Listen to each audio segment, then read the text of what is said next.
Welcome to The Middle, a podcast about that messy middle in between job loss and the comeback, told by people who've lived it. From CEOs to veterans, athletes to analysts, we talk to folks navigating the unexpected turns in their careers and what comes next when the plan falls apart. These honest conversations will move you, make you think, and maybe even inspire you to leap into something new. Because behind every career pivot is someone just trying to figure it all out.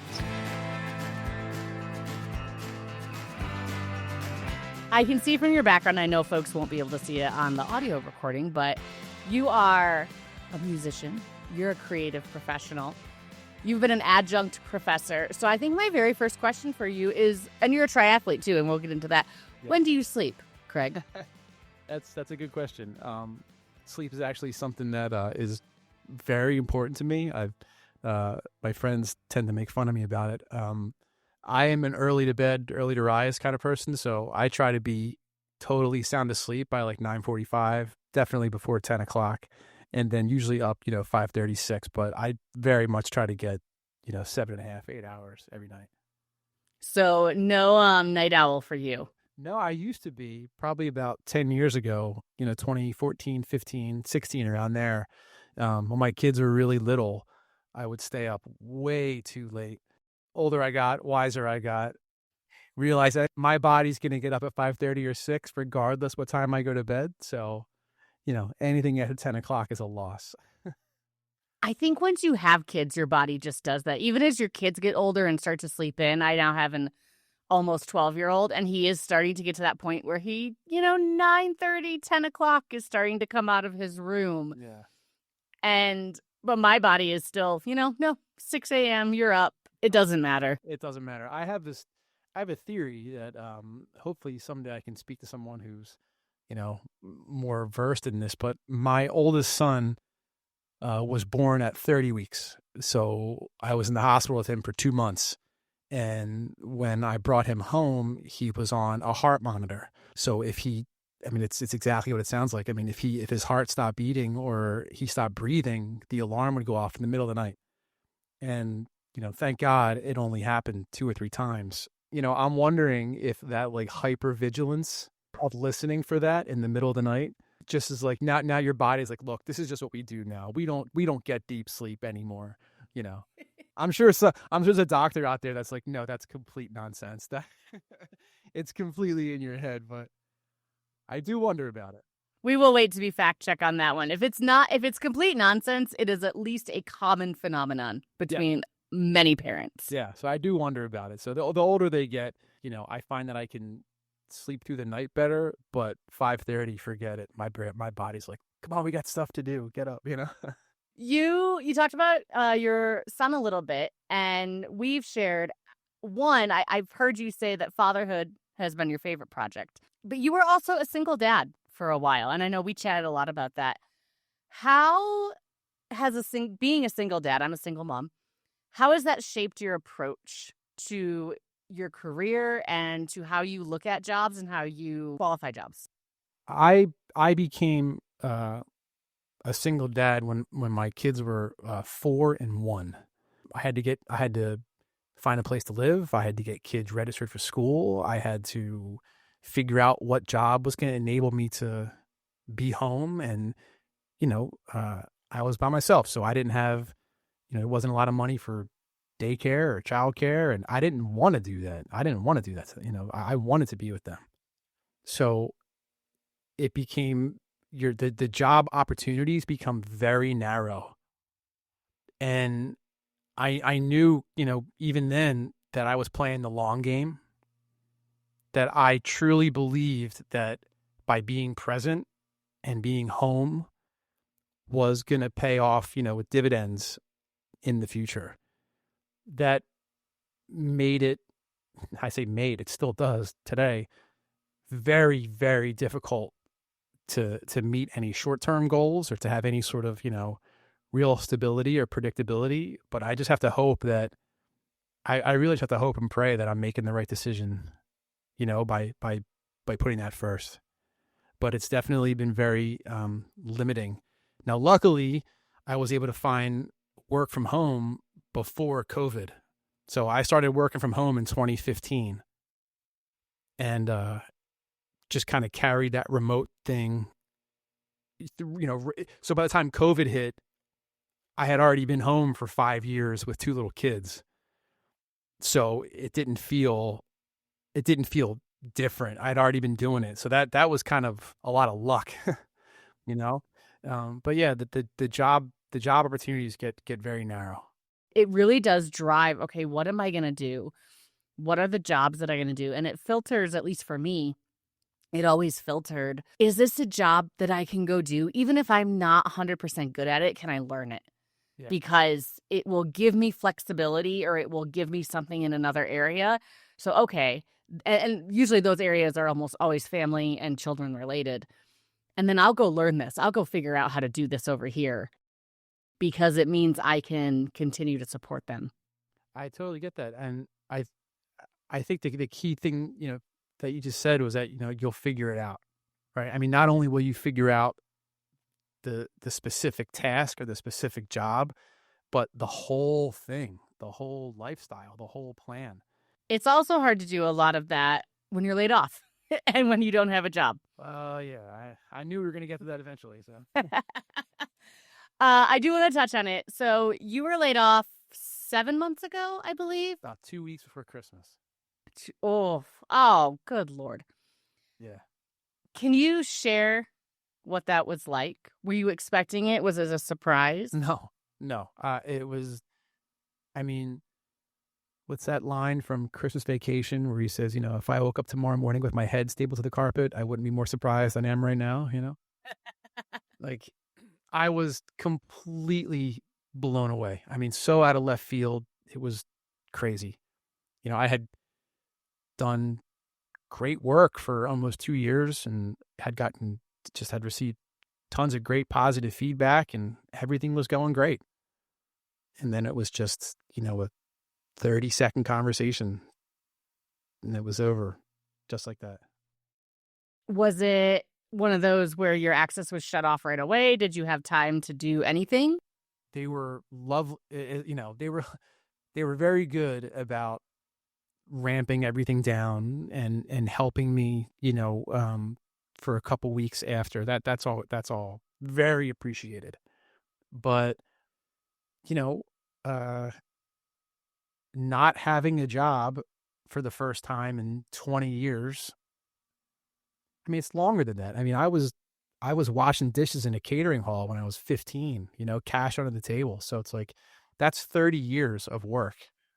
I mean, I don't know if I've ever had a point in my life where I didn't work for more than a month, 2 months, going back 30 years. So this has been, I mean, I won't sugarcoat it. This has been completely devastating. So you've also applied, I think we shared over 150 jobs at this point. That's correct.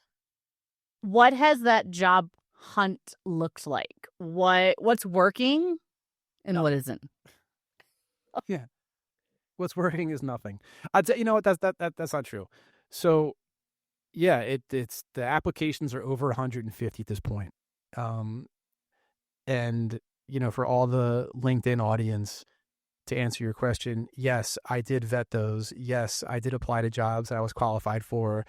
No, I wasn't just spamming every, application that I saw. It was as targeted as I could be under the, immense pressure to get a job yesterday. Yeah. I have out of all of those, I was asked to have one coffee meeting. And that is tomorrow, actually, of all, it's tomorrow. And here's why I think that's interesting. All 150 plus those applications I sent out were the very traditional, typical resume, cover letter kind of thing. Mm-hmm. And I got to a point where I just said, you know what?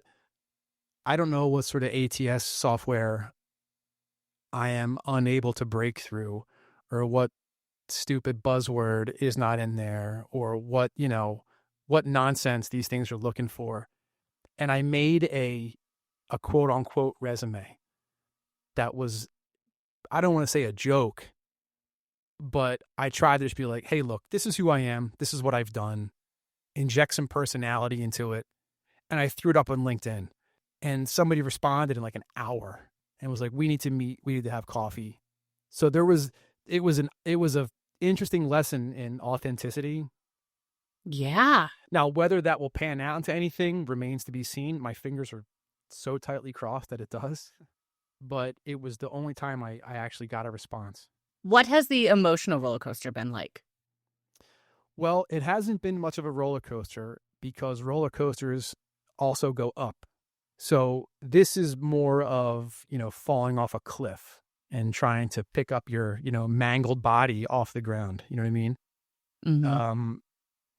This is probably the most, I'll just, be totally honest here, probably the most depressed I've ever been in my entire life and the most scared I've been in my entire life. Going back to the triathlon and triathlete stuff, I track all my body, metrics. I've been doing that for over a decade. My resting heart rate is significantly higher over the last 7 months. My sleep is in the tank. So there's definitely a measurable hit physically, to my physical health. Now, I don't know which feeds into which, the mental to the physical or vice versa, but this is definitely not a good place. How is your triathlon training and what I imagine you do to mentally prepare for a triathlon? How has that all come into play as you've gone through the job loss and your job hunt? David Goggins talks about, callousing your mind. That's a quote he likes to say all the time. And the physical stuff is just a byproduct. With any triathlon or Ironman, there's a finish line. I was lucky enough to compete in national championships last year.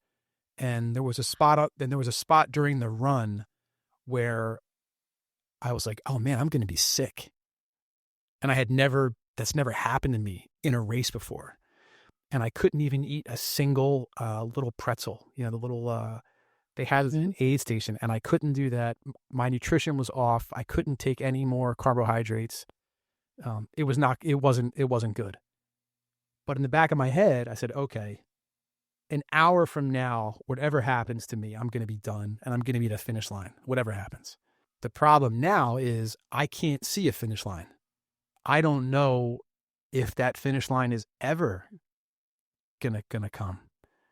And that may sound dramatic or hyperbolic, but it's not. I mean, the amount of people that I know that have said, I don't know if I'm ever going to work again. I don't know if I'm ever going to get hired again. It feels like the Iron Man that's never going to end. I feel like I'm just going to be running and stressed for forever. What have you learned about the job market as you have gone through this? Has there been anything that has surprised you? Have there been any patterns that you have seen? I haven't learned anything to change my situation. Okay. I've learned that this is the worst job market in decades. And not funny, that's definitely the wrong word. The frustrating part of that, to kind of go back to the earlier part of our conversation, I think a lot of people my age are getting tired of hearing it's the worst blank in 40 years, right? Because then we think about it and go, oh, well, that's our whole lifetime. You know what I mean? So it's the worst housing market ever. It's the worst job market ever. It's the worst real estate market ever. It's like, man, we all did what we were supposed to do, went to college, got jobs, graduated. And now it's just like, you're just trying to just live a normal, simple life. I mean, I'm not trying to live high on the hog over here. You know what I mean? Like, I'm just trying to put food on the table and figure out how I'm going to pay my mortgage next month. And the job market just doesn't feel like it just doesn't seem there's any opportunity, and that's the scary part. It's like, I know someone who has multiple Emmys, and the best thing they could get is a part-time shopper at a grocery store. And this guy is so talented and just so nice and just such a good dude. And it just seems so crazy to me that the only thing they could find is part-time work so far out of their career, That's just, it's really sad. It is. And I think a lot of people are doing that. I mean, I talked to a guest, recorded with them last week, and he had said, he is a doctorate in chemistry. And he was looking at being an Uber driver And I myself looked up DoorDash. One, that type of gig work is never going to, in today's day and age with the cost of living, is never going to provide the income that folks in their career with families and kids need. I keep asking myself, do I have to give up what really matters to me in order to just find a job? I think about my grandfather a lot. World War II vet, Purple Heart recipient, spent his life working in a steel mill. And I don't think my grandfather loved waking up every morning and going to work at a steel mill, but he had more integrity than any other man I've ever met in my life, and took pride in being able to send his two boys to Catholic school. And, you know, he had a twin house in Bucks County, nothing fancy, nothing lavish, but worked an honest job, took care of his wife, took care of his kids. But I don't think if somebody said, you know, hey, Fran, tell me about yourself, I don't think he would go, well, I'm a steel worker. That's not what he wouldn't have led with that. I mean, he was a tap dancer at the Steel Pier in Atlantic City. Huh. So, like, I think he probably would have said, you know, I'm a husband, I'm a father. I love to tap dance at the Steel Pier in Atlantic City, you know. I think he probably would have, maybe he would have said something about the war. He definitely would not have said anything about being a Purple Heart recipient because he's, you know, was too humble. But I'm curious, like, when our society and when our culture changed from that, you know, when it changed from looking at work as like something you do to survive and provide, when that changed from that into, oh, well, this is how we identify as people. I don't think I know I don't have an answer, but I think that is a common theme that I have heard on this podcast, as well as just in general, of how much our identities have become wrapped into our jobs and what that job is and what that adjective is that we describe ourselves. How does it make you feel? Because I know I have my own thoughts. Going through this job hunting process, and then I see headlines about the stock market going great, and I see headlines about, you know, the unemployment numbers, record unemployment, and the job reports, and do you kind of shake your fist at them, or do you see yourself in what is written? I try not to think about things that I can't control, because I have enough things that I can control that keep me up at night. There's nothing I can do that's going to make our, you know, political climate, our economic climate, you know, I can't put my finger on the scale at the Fed. You know what I mean? Mm. So I don't really care what the job numbers are because, as I said, I can't do anything about it. Is it just confirmation? Is it validation that it's not just me? Yeah, maybe a little bit. Because you get to 150 applications and you're thinking, did I run over a bus full of nuns in a previous life or something? Like, what is wrong with me? You know, what, like, why can't I get, I mean, I had a very lucky career, you know, where I was poached for 20 years. You know what I mean? I hadn't applied to a job since I was a kid. You know, somebody sees your work and then they want you to come here and they get poached from another company. So being on the other end of that is wild. It is such an uncomfortable, unfamiliar position. I mean, I'm not alone, right? I mean, there's millions and millions of people who are unemployed or underemployed, let alone the people that have just stopped looking and have just taken themselves out of the market completely. So are those numbers being reported? Are those numbers, you know, contributing and factoring into the rate? I don't think so. Have there been times in these last 7 months that you felt like quitting?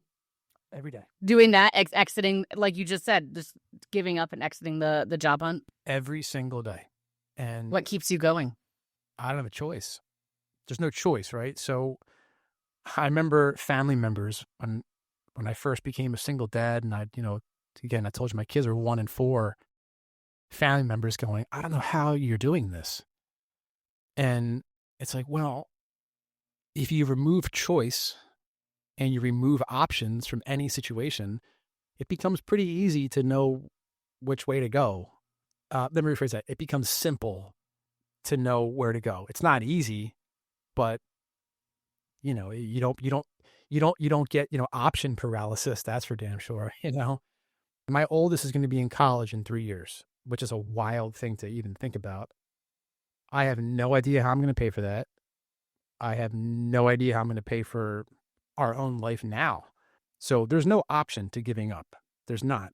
I can't go to my bank in 2 months and say, listen, I know I can't pay my mortgage right now, but I'm a triathlete and I know lots about resilience. And if you just let me hang on for 6 more months, resilience is great, but you also have to pay your bills.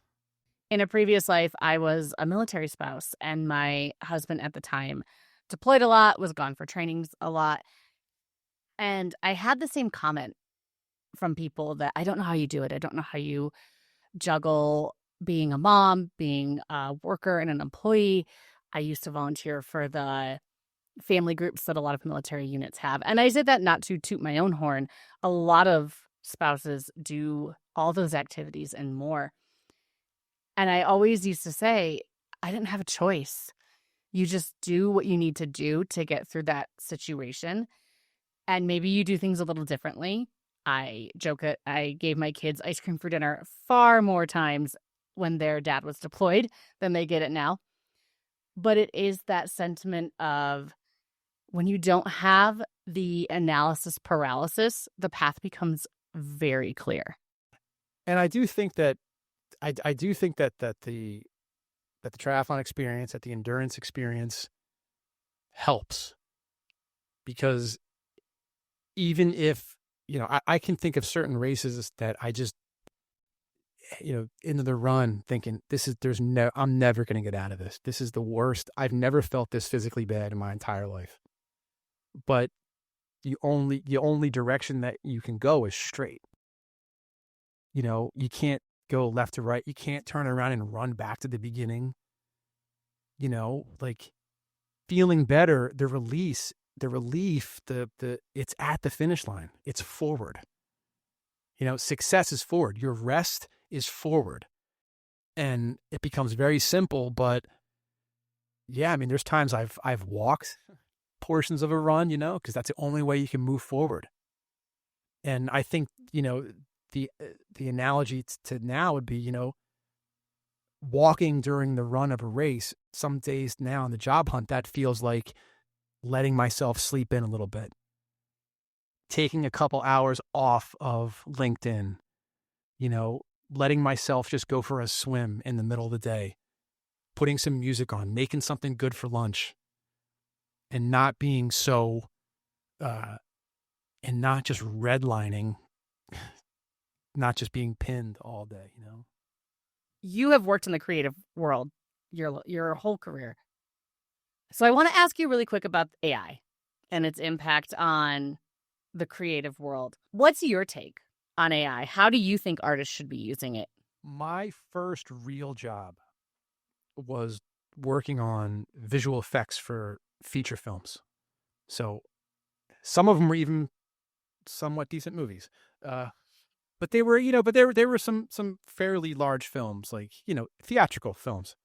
And the biggest thing I learned there was that everything you do has to be tweakable, and you can't paint yourself into a corner, and that the client is always right. So for me, until AI in the visual space, in the pixel world, until that becomes art directable down to the pixel and repeatable and predictable, I am not interested in it for final pixels. Now, for look dev, for brainstorming, for storyboards, for proof of concepts, for rapid prototypes, things like that, it's great. For pitch decks, it's awesome.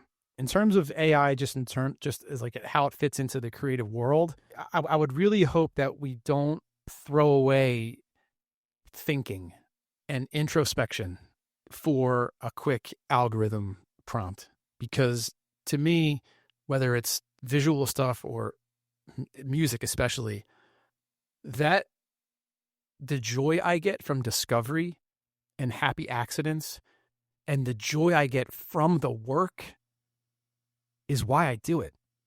The idea of just spitting, the idea of something spitting something out and be like, okay, I'm done. I've completely removed myself from the process. I've removed the love of it. I've removed the joy of it. And I've given that over to an algorithm. There was this a couple weeks ago, a couple months ago, Maybe you heard about that AI band on Spotify. Yes. Yeah. I That broke my heart. That broke my heart. I mean, I've been a songwriter for 30 years, and the joy, well, sometimes frustration, but mostly the joy of writing a song out of thin air and performing that and creating something. That is one of the greatest feelings in the world for me personally. And the idea that it's just some AI prompt that's like doing that, it's like, well, then what? If it takes over everything, then what do we do? What Yeah. do we do as like a species? And I think if I had to, you know, distill it down to one thing that is disappearing, it's effort. And the problem with that is, from my perspective, effort is what makes it worthwhile. Effort is what makes it enjoyable, and that's where you get the appreciation and the sense of pride and the sense of accomplishment and the joy in things. I mean, if I had a camera when I was young, the roll of film was 24 pictures. You had to think about, okay, like what really matters to me, and not having that, or if you were filming a movie, you couldn't just say, okay, let the camera go and go and go because it's digital and we'll just get another hard drive, or taking a photograph, or, recording a song in the studio and it was cut on tape and you had to, it forced you to be very aware of what mattered and what didn't. And that effort, I hope doesn't go away. I hope we don't lose that sense of effort. Pivoting back to you real quick, you're a dad, first and foremost. Has prioritizing that role and that identity changed what you look for in a job or a career moving forward? Yeah, that's a great question. And people that know me well know that my entire identity is being a dad. So I mean, I've wanted to be a dad since I was like 8 years old. I remember being a kid wanting to be like, I'm going to be a dad someday. I have this big family and all this stuff. I grew up in a big Italian house, and that was just something I always wanted. And when my oldest was born premature, 30 weeks in the hospital for 7 in the NICU, 7 weeks. And I think about it like, before the NICU and after the NICU, right? Before the NICU, I was studying for my master's at NYU and I was commuting all the time. And I had this great internship with one of my mentors, phenomenal guy. And I had all these plans and everything I wanted to do career-wise. And I was so passionate about it. I remember, being a kid and just wanting to be in the creative arts so bad. I remember being a kid, that movie, The Fugitive, the remake. Yeah. I remember sitting in my bedroom with a red spiral notebook and watching that movie and pausing it at every edit, at every cut. And I would write down like where the camera was and what the camera was doing, and like a complete psychopath. So this goes back like a long time. It goes back a long time. This is all, before NICU. And then being in the NICU with your firstborn, I remember the doctor coming in and saying to me, good morning, Mr. Whitaker. He's doing okay. His brain's bleeding this morning. Anything I wanted to do professionally before that was gone. I didn't care about anything else because these doctors were literally saving lives. And I remember thinking, oh, there's nothing I'm going to do professionally that's ever going to match to what these people are doing with such humility. And any job I had after that was secondary to being a dad. What is going to enable me to stay home, spend every minute that I can with my kids? And the job, my career just became secondary. I shared with you, and a lot of people in my life know this, I was a NICU baby.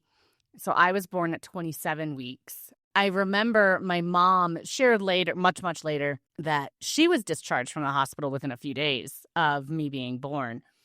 But I stayed in the NICU for 3 months. And she went to the grocery store and she picked up a thing of hamburger meat. And I think I was between 2 and 3 pounds. And she picked up this hamburger meat and said, this hamburger meat weighs more than my child right now. So you're a dad, you're a musician. and a really good one, too. For everyone listening, go check out Craig's LinkedIn profile. Just see the impressive list of groups and bands that he's collaborated and performed with. You're going to recognize the names, I promise. You're a songwriter, you're a triathlete. How do those identities help you focus on what you want in this next chapter? A couple months into my unemployment journey, someone said to me, "You're overthinking this." Now, that person also had a job, so take it with a grain of salt. They said, "You're overthinking this. If you won the lottery tomorrow, what would you do? How would you," like they know me pretty well, that you would not stay in bed all day and watch Netflix. I said, "Absolutely right." I said, "There's really only 2 or 3 things that I jump out of bed for in the morning that I would do every day. And it's triathlon and training and fitness, that wellness, that whole thing, and music." I mean, obviously my family is number one, but putting them, Yeah. it's those 2 things. So, and then I heard somebody else say that the key to happiness later in life is to remember all the things that you loved as a kid.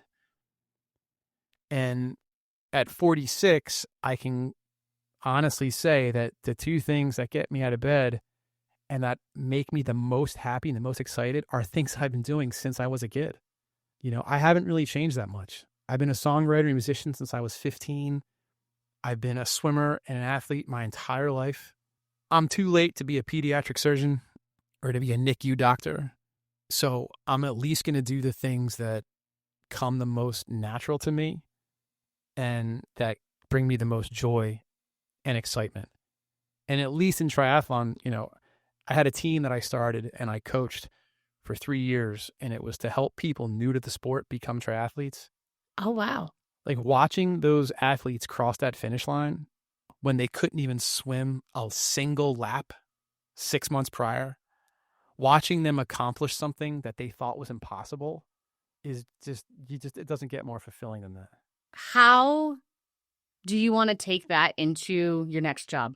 Well, that's a tough question, because at some point soon, unfortunately, beggars can't be choosers, right? So if I have to, I will do whatever I have to do to keep paying this mortgage. I don't care what it is. I don't have to love it. But at some point, when I can own more of my experience and I can own more of my, options, I will end up in one of those 2 things, because it's where I'm my best. I hope I'm lucky enough and fortunate enough to be able to spend the second half of my life doing things that are my best, and that I feel like I can offer the most and be the most positive, contribution to, my little small microcosm of society, My last question for you before we hit our lightning round. You talked about being a single parent. You talked about being a dad. What message would you want to send to employers and recruiters about supporting single parent professionals like us? That's a great question. I would say that I think I have enough, data points to say this confidently, that the majority of single parents that I know and I've met did not get there on their own by their own choices. If we are able to, be handed, it's lemons at a lemonade. It's lemonade at a lemons kind of thing, So if I had to hire somebody and I had 2 choices between, somebody who had a very typical traditional life or someone that's had to struggle every single day and still end up at the same spot the other person did, I'm picking the person with the resilience and the grit and the determination and the strength and the courage. I'm picking that person 10 out of 10 times. I love that. And that makes me feel better as a single parent. Yeah. So I end every episode of The Middle with a lightning round set of questions. My first question, what is your favorite word? My favorite word? Do you know no one has ever asked me that in my entire life? Really? Not once. Do you have an answer ready? Has it been a question you've wanted to be asked? No, and I don't even know if I've thought about that. ever. All right, let's come back to that. Let's come back to Well, I'm going to do an add-on to that. Okay. Maybe this one will be easier. What's your favorite curse word? that. The F word in Italian. Oh, you had an international spin to it. Okay. Yeah. Yeah. I find that my grandfather had this too. He had a stroke when I was 12 or 13 and couldn't speak for the rest of his life. But when he was watching Notre Dame football, his like reflexes kicked in and he was able to yell at the players. And then you would ask him a real question and he couldn't say anything. And I feel like something bothers me or I get upset or something, gets on my nerves. I tend to default to Italian if I'm getting real real worked out. So yeah. Yeah. I love that. That's a unique answer. We haven't had that one yet. What is one thing you own that you should really throw out? An excess amount of books. Oh. I collect books. I absolutely love books. I love holding books in my hand. I love the crack of it when you open it. I love the smell of books. I love bookstores, but I do not need all of these books. I'm looking over here to my left. There are software manuals in here for software that doesn't exist anymore. Yeah, you could probably throw those out. And I'd say, but you know what though? It's funny. The one I'm looking at right now, I can remember when I got it. I can remember the feeling of reading it the first time and being so excited about it. All these books have memories attached to it. So I think it's hard, throwing that stuff away. But I do know, practically that I could throw all that on a Kindle and carry it around with me in my pocket. So I think I have to, at some point, get rid of all that stuff. What is your favorite thing about working from home? Being able to be a dad. Yeah, it's an easy question. Just being able to be here for them. And my sons have a tendency to forget things at home, and being able to run over to the school in the middle of the day, or not having to be late to not being late to things, being around for things, knowing that my kids can count on me, that I'm always there for them, knowing that I hopefully have relieved them of that stress. Like, I hope a parent's home for me. I hope somebody's home for me. They know that I'm always there. What is the best Halloween costume you've ever worn? I've ever worn? I don't think I've had that yet. I think there's so many that I still have yet to experience. One year, I think, apparently they weren't as good as I thought they were at the time, if I can't remember them. I will say too, and because I grew up in Michigan, all of my Halloween costumes were like shadowed by the winter coat I had to wear. And it was really when I moved to, I think it was Georgia. I lived in Georgia for a few years. That was the first time I thought, oh, you can really get into Halloween. You can wear a costume because it's not snowing and in the 40s, and you don't get sick of trick-or-treating within 30 minutes because you're so cold. Yeah, there was something about 80s parents. They were terrified of the cold. It's very interesting to me because kids now, they'll wear shorts through December. To be fair, so do I, but that never would have happened in the 80s. We all were quite bundled up. What is a smell that makes you instantly nostalgic? Salt water. Ooh. So when my family came over from Italy in 1921, and the family was near the Adriatic, so about 20 miles from the water. And when they came to the United States, they ended up in Wildwood, New Jersey. Oh, yeah. And it was their house was 4 blocks from the beach. So that was my whole childhood. And then on my dad's side, his family owned a marina in Seaside, New Jersey. So, the boat slips and the jet ski rentals and the bait shop and all that stuff. So I've been around saltwater my entire life. It's where I'm my most happy. What is your favorite thing to eat on Thanksgiving? Yes. No, leftovers the next day. Yeah. Do you mash them all together, or are they still like separate on the plate? Oh, they're separate.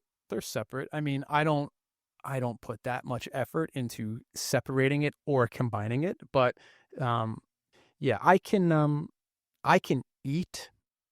That's the end of that sentence. I can eat. I can eat. So, yeah. What is your favorite city in the U.S.? That's an interesting question. I live about 3 minutes from Center City, Philadelphia, and there's parts of the city that I love. I love getting into New York and then getting out. Like, I love going up and enjoy. No, I mean, I love going and enjoying New York, but that's a really good question. I'd probably say Nashville. Oh. I do love the West Coast, again, like the ocean and the water. So I used to teach for LinkedIn Learning, which was lynda.com at the time. Mm-hmm. And they are in Carpinteria, California, I think. Somewhere up there. And I would fly into LAX or fly into Burbank, and then I would drive the PCH up. And in the morning, I remember at the hotel the one day, I remember there was all these guys in wetsuits in the parking lot, 6:00 in the morning.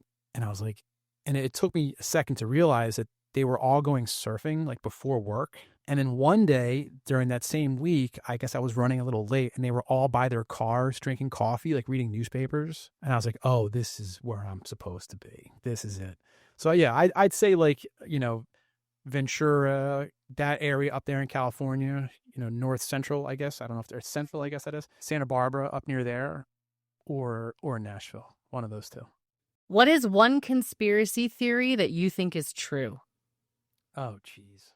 I think there has to be some sort of life beyond our planet. And I don't, not from any sort of conspiracy perspective, but just how naive or how egotistical to think that we're the only, intelligent species in this galaxy that really, doesn't have an end. You know what I mean? I am also very into maybe a little more on the extreme side of that. Like, I get sucked into the UFO Reddits and subreddits and occasionally. And I will say, having worked for Lockheed Martin, knowing the history of what Lockheed has created in terms of planes and aircraft that are eventually declassified but weren't for decades, I love to sometimes go down those rabbit holes and just both, sometimes for my own interest, I have no knowledge or insight into whatever any defense contractor is building or creating right now that may or may not be seen in the skies. Yes. But I do enjoy a good UFO conspiracy theory. Yeah, there has to be. There has to be. There's got to be something. We're not alone. My last lightning round question is, what is the best kind of French fry? Curly's, Wildwood Boardwalk. Ooh, so you have a location too. Oh, yeah, Curly Fries. Wildwood, New Jersey. Can't touch them. The absolute best. I also agree, Curly Fries. Yeah, these particular ones. I don't know what it is. I probably don't want to know, but yeah. Well, Craig, where can folks find you? In the water. No, I'm just kidding. Yeah, I have a site.